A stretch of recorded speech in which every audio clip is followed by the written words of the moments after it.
What's up guys, Josiah LaRue here. So today we're going to be talking about some of the latest news and technology.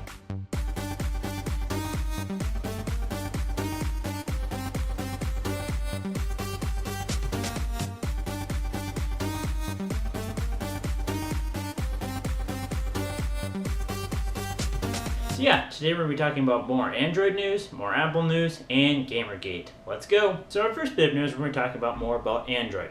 So last week we talked about how there was the rumored Nexus 6. Well, the Nexus 6 is coming. It is in fact a 5.96 or 6-inch display, dual front-facing speakers, same pretty much everything that I talked about last week. It is in fact a phone and it is coming. However, it's coming at the price point of $649 off contract. I think that's a bit high, and I think it's a bit high particularly for the size of the phone. I mean, not necessarily because it's such a large phone, but who needs a phone that big? But we'll see. Maybe it'll be as popular as the Nexus 5. I'm kind of doubting it. The other thing that was announced at the event was the release of Android L, which we now know stands for Lollipop. Yes, Android is continuing to use the theme of candy in their releases, so the new L stands for Lollipop. It's going to be using a lot of the features that I talked about previously in this video, and yeah, overall should be a good operating system. It'll be interesting to see how it stacks up to iOS. I know that they made a lot of changes and tried to emulate iOS more, which I think is really great for the Android community. The other big hardware release at this event was the Nexus 9. This is a follow-up to the Nexus 10, their previous larger tablet, the companion to the ever-popular Nexus 7 line. Instead of being a 10-inch tablet, it is now a 9-inch tablet, but it still has some pretty impressive specs.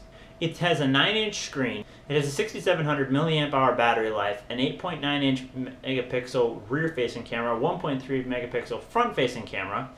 It is powered by an NVIDIA Tegra K1 processor along with a Kepler K1 GPU. And as we've seen from the Shield tablet, the NVIDIA Kepler series and K1 Tegras are amazingly powerful mobile platform CPUs and GPUs. So it'll be very interesting to see what type of specs and gaming performance or other things that they can get out of this tablet. I'm actually pretty interested about it.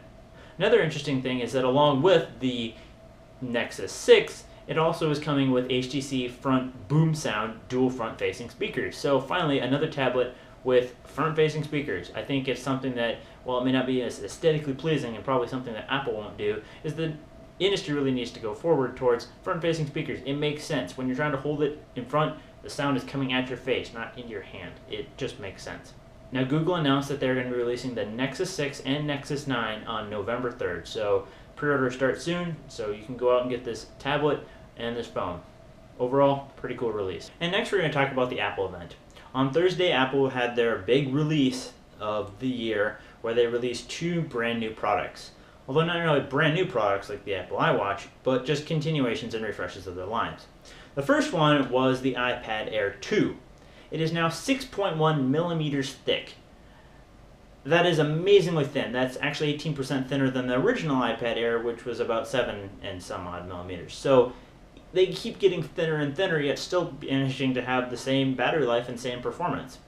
They put in the new A8X chip, so it's the iPad version of the A8 that is in the iPhone 6 and 6 Plus, so even faster. And combining that with their GPU and with their M8 Motion coprocessor, they can split up the loads between these different chips, although they're all technically on one, and allow you to have some very incredible performance. Some of the demos they had running using their new Swift and Metal codecs, which are different programming languages, wow, it's amazing. They also added a very interesting thing, is a anti-glare directly on the tablet. So now this is one of the first ones that actually did anti-glare right from the factory. Now a lot of people have been applying like anti-glare like screen protectors or whatever, and it allows you to use the device better out in the sunlight. But now the anti-glare coating is built in directly into the screen. So it'll be very interesting to see hands-on what it looks like out in the sun and how much better you can view your iPad while out in the sun. That's a major complaint that people have had, and a reason that a lot of people go with stuff like Kindles, because you can read a text easier on e-ink than you can on a regular screen because of the glare. But with the anti-glare, it'll be just interesting to see. They also updated the camera. It's now 8 megapixels. It shoots 1080p video in burst and slow-mo, pretty much everything that the iPhone camera can actually do, but it's in your iPad. And they released some interesting facts that more and more people are actually taking photos on their iPad. which makes sense. I mean, if you're already hauling around a tablet, you might as well be able to capture 1080p HD video or 1080p photos. So very cool. I mean, some of the photos they showed that were supposedly shot with the iPad, not necessarily doubting them or whatever, but stunning, very stunning, and hard to believe that they were taken on a mobile device. You know, you'd think it'd be from a DSLR or whatever. So I was actually very impressed by that. And the final key feature that they added was Touch ID. Trying to unify all their devices except for the iPods with Touch ID. Now the iPad 2 has Touch ID. They did not include NFC, which I kind of am surprised about. I mean, if you're carrying around a tablet, why can't you use NFC? But you can still use Touch ID and Apple Pay to buy stuff online, just not with their local NFC technology. They also updated the iPad Mini 3, but really all they changed is adding an extra storage size, 128 gig, and adding Touch ID to that as well. So unless you really need more storage or unless you really need Touch ID, really not necessary to upgrade to that. However, they did introduce a very interesting price point. They are keeping the original iPad Mini that does not have HD for $250, then $399 for the iPad Mini 3, and $499 for the iPad Air 3. So very impressive spec lineup. And at $250, that's actually only slightly more expensive than the Nexus 7, and yet it's an iPad. So actually very compelling reason for people to actually get iPads and not necessarily have to go, well, oh, it's $100 more than the Nexus. No, it's $20, $30 depending if you can get it on sale or not. So very cool, very aggressive price point. I'm very excited for Apple on that. The other big thing that they released was the new iMac, and it finally got Retina. This is amazing. 27-inch Retina display. But what do you mean by Retina? Well, it's 5K. That's right, 5K, bigger than 4K, which has been all the rage lately. 67% more than 4K. How many pixels? 5,120 by 2,880 pixels in this massive 27-inch display. That is insane. They showed a scaled down of what 1080 looks like. That's like the bottom 6 inches of the screen. 4K, about 21 inches. 27 inches of 5K glory. And they managed to pack all this in merely 5 millimeters. They completely redesigned the chip that drives the entire monitor. They did new energy efficient LEDs. This beautiful IPS display. This thing is amazing. And it's very sleek, compact. They didn't change any of the body from the last iMac, which was already very smooth and slim. They just managed to cram in a Retina display into this thing.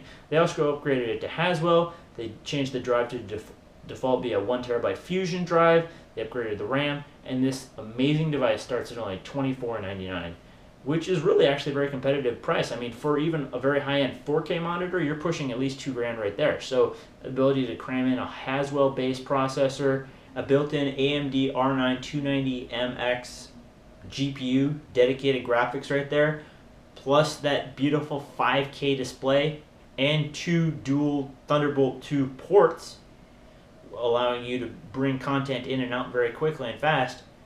That's an amazing amount of hardware for that price point. It may be a little expensive, but for those who can afford it, they're definitely going to appreciate it. That 5K display is going to be amazing, and I think it's really going to be the standard coming up for media content. They refreshed the Mac Mini line in that now all of them have i5 and i7 Haswell-based processors.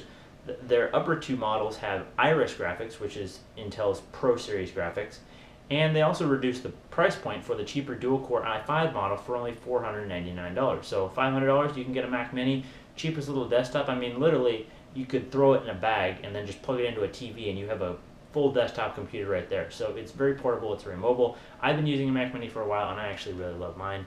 And now that it has Haswell, even cooler. The other thing that they talked about was how much iOS 8 has been adopted. They talked about OS X Yosemite, which was released on launch day on Thursday, and iOS 8.1, which is going to patch several things, including bringing back the camera roll, and it's going to roll out Apple Pay. So now wherever you can find Apple Pay in physical stores, you can pay for it with your iPhone 6 or 6 Plus. So overall, a very cool day for Apple. I was really impressed by the iPad Air and the iMac Retina display. I probably won't be buying either. I mean, maybe the iPad Air. I'm definitely going to be getting an iPhone 6 at the end of the year.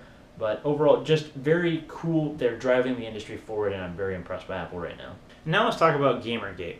So you may have heard it going around, there seems to be a lot of gates lately, hashtag Gamergate, in that it's a giant controversy that's been going around the internet. It started out with talking about game developers, game reviewers, and how they have been getting, a lot of people accusing, bribed or manipulated in some way to give game developers a good rating on a certain game, whether that be early access to a game in exchange for good ratings, or money, or certain privileges or whatever, or early access to other content.